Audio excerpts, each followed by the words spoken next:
Gemini 3.5 Pro, Grok 4.5, and Kimi K3 just went through 5 head-to-head tests: coding, pricing, speed, context limits, and deployment, with a running scoreboard the whole way through. The biggest surprise, the open weight model in this comparison posted the only independent coding score above 90%, while Google's own Gemini 3.5 Pro doesn't have a single published benchmark to its name. By the end of this video, you'll know exactly which one deserves your API key, and which one is still just a rumor. This is the test that decides whether an agent finishes the job or breaks something in a real codebase. On SWE Bench Verified, Kimi K3 scores 93.4%, independently measured by Val's AI, the only score above 90% in this whole comparison. Grok 4.5 comes in at 86.6%, vendor reported. Gemini 3.5 Pro has no published figure at all, not from Google, not from an independent lab.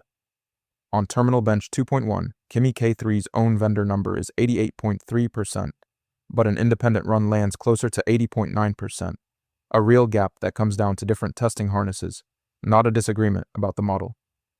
Grok has no locked figure here either. And on the front-end code arena, a human-voted leaderboard, Kimi K3 sits at number 1 with an LO of 1679.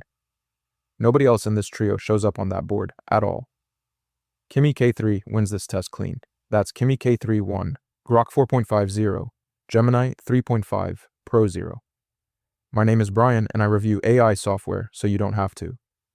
Coding ability doesn't matter if the bill kills the project before it ships.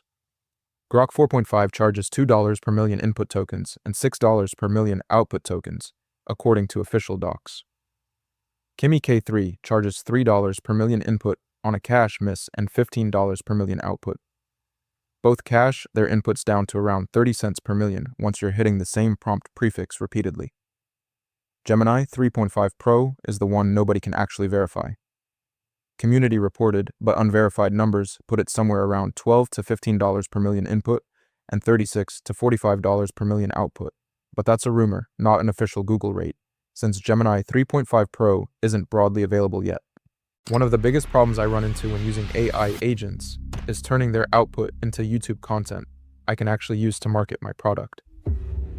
That's why this video is sponsored by Subscriber, a tool that helps business owners connect their AI agents to YouTube and market their products without spending 10 hours every week creating content. You can connect Claude or ChatGPT directly to Subscriber. It then analyzes your business, website, and YouTube channel to help you create SEO-optimized video ideas, scripts, thumbnails, and even complete videos that actually match your brand. What I like most is that every week, Subscriber gives me a list of high-potential video ideas I can immediately execute, and it can even help edit videos for me, with or without my face, including videos like the one you're watching right now. It's easy to get started, and you can try Subscriber for free using the link in the description below. Now back to the video. On the numbers we can actually confirm, Grok 4.5 is 33% cheaper on input and 60% cheaper on output than Kimi K3. Grok 4.5 wins this test. That's Kimi K3 1, Grok 4.5 1, Gemini 3.5 Pro 0. A model that codes well but crawls breaks the feel of working with it in real time. Grok 4.5 outputs somewhere between 91 and 119 tokens per second, according to official docs, roughly 2 to 3 times faster than Kimi K3's 40.8 tokens per second. There's a real trade-off hiding in that number though. Grok 4.5's time to first token runs 13 to 17 seconds, while Kimi K3 starts answering in about 2.8 to 3.0 seconds, nearly 5 times faster out of the gate. If you're chaining quick back and forth calls, Kimi K3 feels snappier.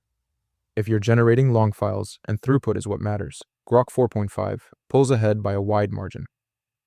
Gemini 3.5 Pro has zero independent speed data.